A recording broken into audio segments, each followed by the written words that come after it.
Hola guys, kan lo let le ta chuan weekly market clear ho na. Enge kar ma sa thleng te kan en thuk thu nga ma se kar ma sa chuan eng te wala thleng lo wa news kan nei nem. Viau na chu news kan neutral le ve ma chu wang chuan eng ma i US dollar te US dollar pair ho bi ka nga pe chuan i market kha che ve deuh ti ni me a ma se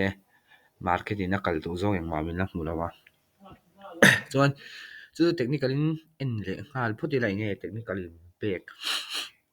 fundamentals a chu kan la neutral le ma fundamentals te po kar le a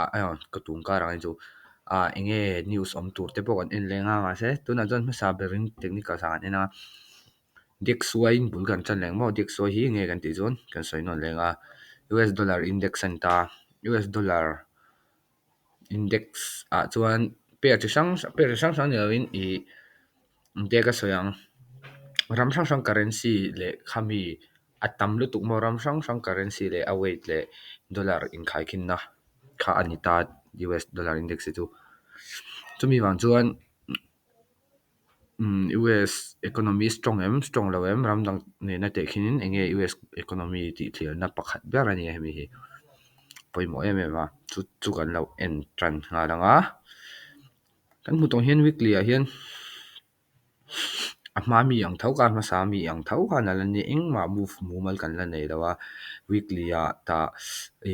higher low kan ne higher high ne higher low nei le ta chuan chu enga nge kan nom ko ti chuan higher low higher high changa higher low pot tai la kan du na na chuan ma pon kan soi to hei 50% ania achung hi premium ania sellers kan ni du chuan premium a sell kan du mo buyer kan ni du chuan discount na buy kan du chuan tuna hemi range chi kan nei ta weekly min pek chu a song song chuan en longa hei he lai chang ni som ni pakhat te chu kan en em em longa ma se weekly tum na a hian enge kan nei chu hemi range a chuan kan mong hian equilibrium kan pera premium atang direction kan mo chu daily a en le tai la in kimala chopia kan hmung hian weekly fair value gap daily ta buy side liquidity kan la buy side liquidity enge support a hmu po an theng kan hmu hian support pa ngai ne support pa ngai sales ta stop loss down zone stop out mo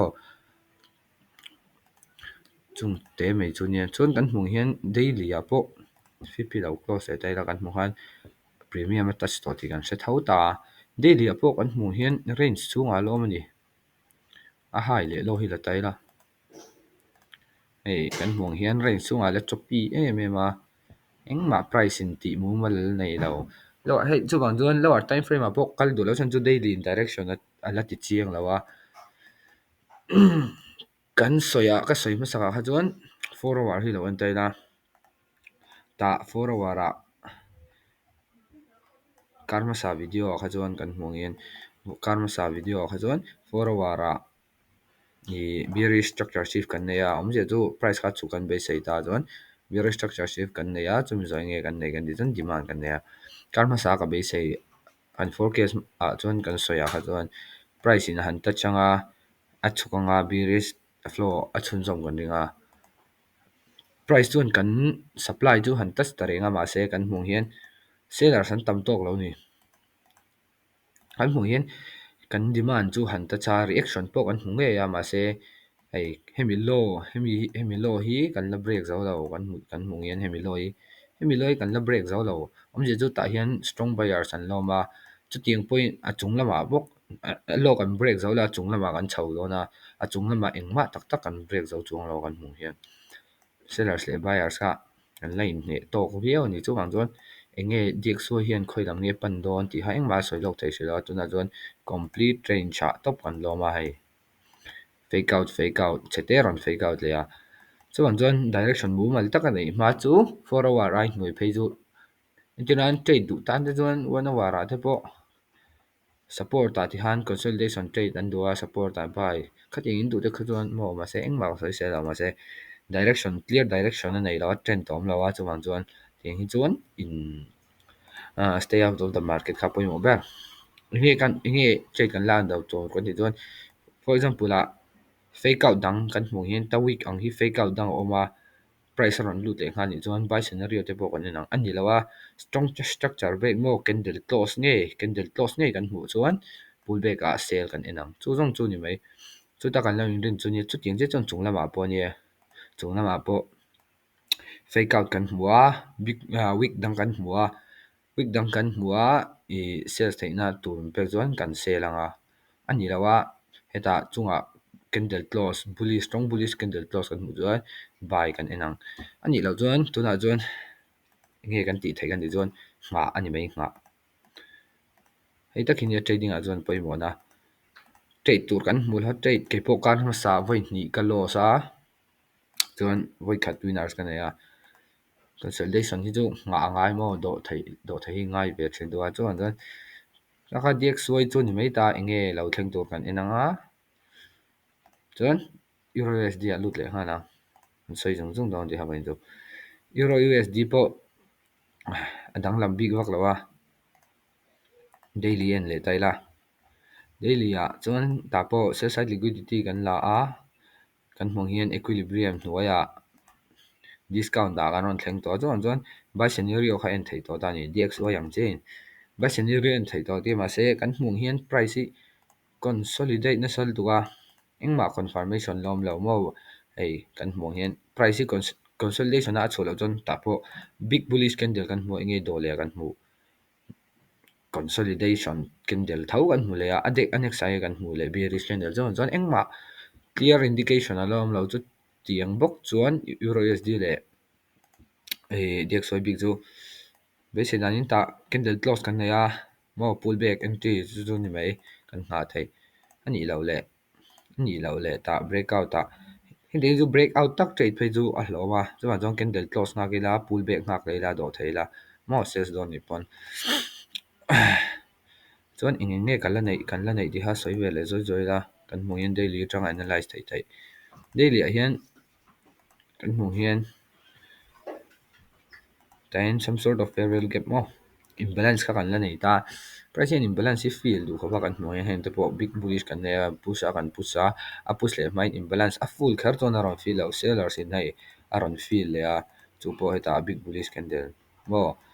hei imbalance hi atlang puin a ron feel thin ni ta te pawh an tho tiang big hetiang hian a chho topa a chho tlang vun chu ngai lo chete na feel a chho le man a chho le a tiang ha ani zela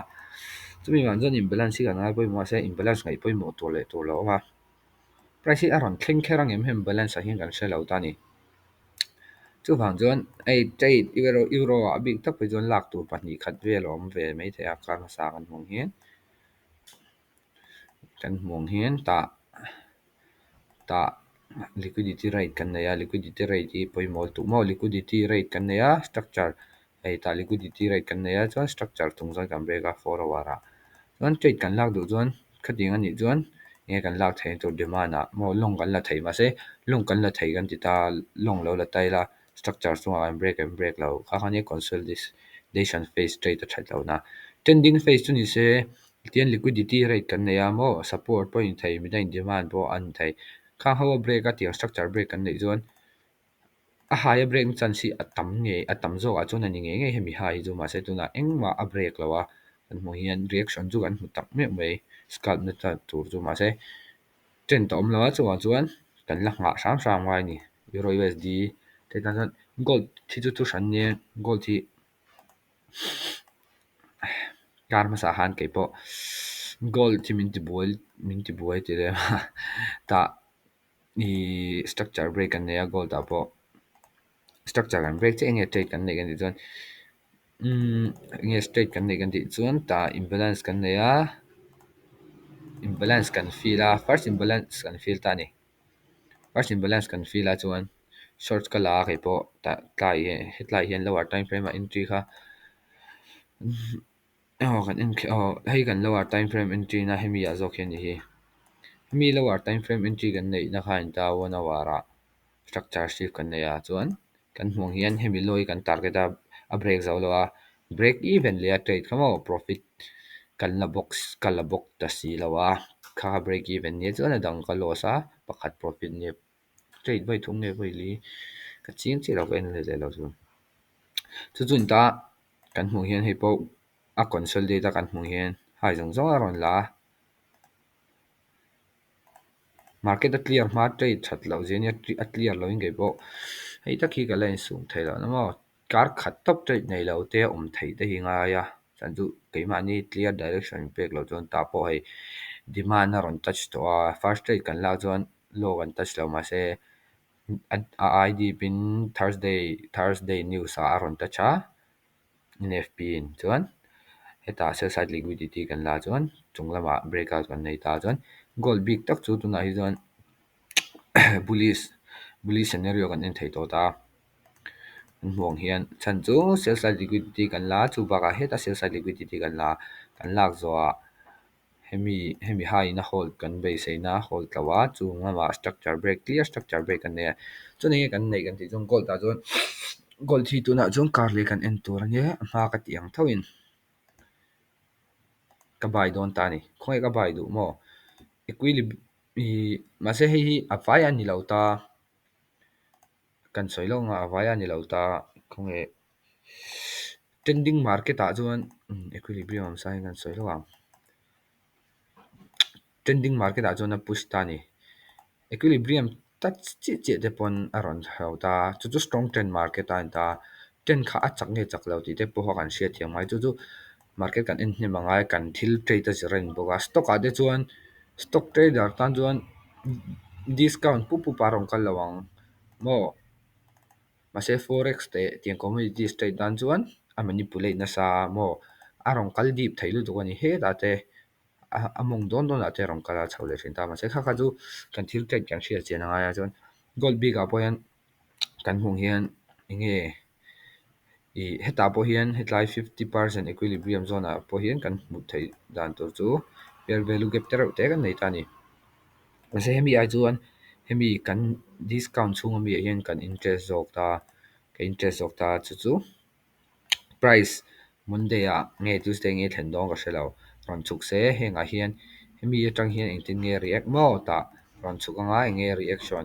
lower time frame a 59 man po che chok character po ka mu kher lo mai thei che chok character lo pon kha hetianga ta khan in candlestick patran lo zor te khan te ha poi mani candle oma chuan week oma chuan ta next candle om le a chuan next candle a big rejection lo om ta ni chuan next candle buli sa khatianga kan areas of value som chuan buy scenario mo ka khalo war time frame a om dan tur kha kan lo predict thin me a change of character te ka ti market character khatiang te ka soi thin mo chuna po chumi chun mai kan hak ka ha chu gold po buy scenario kala bu chun jom zel thei ka bai se a ta liquidity resting an hmu thei nga buy side liquidity hemte hai pa hi hi ka target turin chuan chete pull back ala nga equilibrium a trade ka hmu lo pon poi ka ti lo ma se trade ka hmu equilibrium a pull back ka hmu a entry ka hmu ni chuan mo buy kan buy yang chu ni mai chuan pakhat trade thado mai ta hian oma hi enjoy ta na trade thado te mai la karlia lo om tu e kan hmu hian euro jpy po en thul to longa heta enge helai imbalance kan hmuang thiau hian hei nga tinge hei khoi atanga atopin siam nge chong kan hmuang tho hian ta imbalance aron touch ta che chuan sellers aron luta aron react ya ase khami kha chu ka soi thui lo nga tunai for a war big te hemi market structure ate ngai sol biang kan hmung hian hei engkima mo structure shift te om chuan liquidity rate kan nei zel hei ta min lo hei one hour a chuan double bottom ang te pon alang khang ho stop rate na kan hmu nga hei chete na rate a atam lo ma se 12 pip vel ta khang ho rate na tanga structure si fi heng ho hi protected lo ka ti ta om zia chuan heng ho hi stop loss ka dana na him mo a him ka ti wa han a pel thei lo ti na ni lo an ti ha pel don thawa pel chang te pom nga ma se most of the time a thlen da ni kha chu personal experience a zir te polo in ta se chuan for hour a heng kan hmung hian mi rain sa tho hian kan en liang for a wara range kan nei a tuna equilibrium kan ron thleng to a chuan hetain kan hmung hian for a wara a chuk hmain hemi big bullish candle hi hemi hemi chau poi order block a kan la thei ta ni he poi clear order block ani ma se hemi first atang hian kala chan chu hei ka oti zone ni khang te kha chu fipa zone golden zone te pawh an tih nga khami zone kha ni bawk ta chumi nen ni wang chuan hemi tang hian ka bai chho tan ngam maw omzia bera chuan ka bai tan na ngam an mai ta for example midang chuan stop du te chuan tian time buy order an danga stop loss an hiama chuan target high kha kha midang trade dan te lam ta se ma se ka bai tan chin ngam na chu hemi a hian hemi zone a fair value ke pain ka bai tan chin ngama chumi chuan hei risk to reward 1:2 min pe a tok lu chu ni chu chu a ai risk ka ti hin chuan lower time frame a ka kal lenga ma se lower time frame a tinga kal kal hi a that tualin risk a ti tlem rualin in stop out ti ro lai shem lower time frame a hian le bi kana ma se tu mi tur ani chuan inge pullback kha ka ngak ta chumi lo po chu trade idea ka nei thai mo a pullback kala be se ya ta price ma ni chuan inge be se thai dem kala nei thai a short thla hi ka trade thai chu chuan lower time frame a en tai la hei heta poin hei relative equal high heng ho poi liquidity vek ani kina kan chho na kan la chho pel vek tu chho kan chho ani chuan chuan kan hmung hian heta hian ta liquidity rate kan nei le a kan hmung hian buy side liquidity rate chuan market a push a kan be sei le thei zo lo time frame a enge for hour a retrace na chance khalom ta ni chuan a retrace na chance salom chuan 15 atang enge ka soi thai 15 a aron pull back chuan ta hian shorts ka interest ang mo a retrace na ka be sei thleng ni loin ni hei enge heta support khoya ka hmu nge khanga te thleng khan ran chho se shorts ka shorts ka melang ka ti na ni chu for example mo hemi lo thleng po khoilo thleng po ni ang ma se hei heng takhi lower time frame a chuka that na ni kan hmu lower time frame a chuan chin 4 hour a po khan kan target tur kha chu a lian lut tu ka ni ma se kan risk to reward kha 1:2 chau ni lower time frame a hei hetianga liquidity rate kan hmu a pullback kan hmu chuan enge kan risk to reward chu hei tuna ringot po 4 hang te po kha trade yar flow thleng ni tur chuan poimo ko ti kan hi zer zel ngai na chuan khami i ka trade thin ho chu in sia dxy ani euro usd le gold tani mai ta chung ho chu ka trade thin an ta chuan euro jpy hi hei hi opportunity thau min ka hria chumi wan chuan ka ron share ve mai chen chu pullback chuan shorts kha enang mo ma se shorts kan khan hemi loi ka target lo ni chete angai lo emo a ai lo te chumi po ni ta se chuan aron kal kher lo ni pon kan be ka be sei chu hetlai a zone a hian 15 minute reaction tianga market structure in si pat chuan ka ba yang chu chu ani deuh mai euro jpy trade idea chu ngay ngày về làm thế ha comment là thế ha là sự lắm không kami ka idea din chon stop pakati ka recommend chuang mi lawa in sengai lawang sarvate gi ma se battery cm thoni tunai chon electric vehicles te ting te tama lo sa ti mula kan mong in consolidation na sal tu ani chuan ta first ta resistance kan hua september tang support of hua ta september a chuan resistance chuan aron break chi ta himi hian 4 hour ai kan hmu hian bullish candle confirmation awm ani chuan hei pawh ma se risky mo tiang hi chu englo penny stock sang chi penny stock chun thei chi lawa $81 chu ma se heng return a tha 20% vel chu kan be se thei ka ringa stop loss tight takin 3% to 5% loss womin hei keima tak phei chuan a consolidate lai khong 79 January December 76.9 hin lai vel hemi average velin ka ba ya tuna 15% up ma se 15% up ti nu a han dip nem le to ni 5% vel up ani long term atanga atana ka hold tura ka base sei ve da ni kan hmungin battery stock ho hi ngai da tang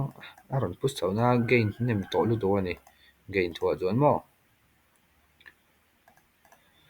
chuan kha zong kha ni deuh mai ta chuan excited ta hian position hold kan ya hei pai ka lo so ve mai meng cheu ma se financial advice ani lo ni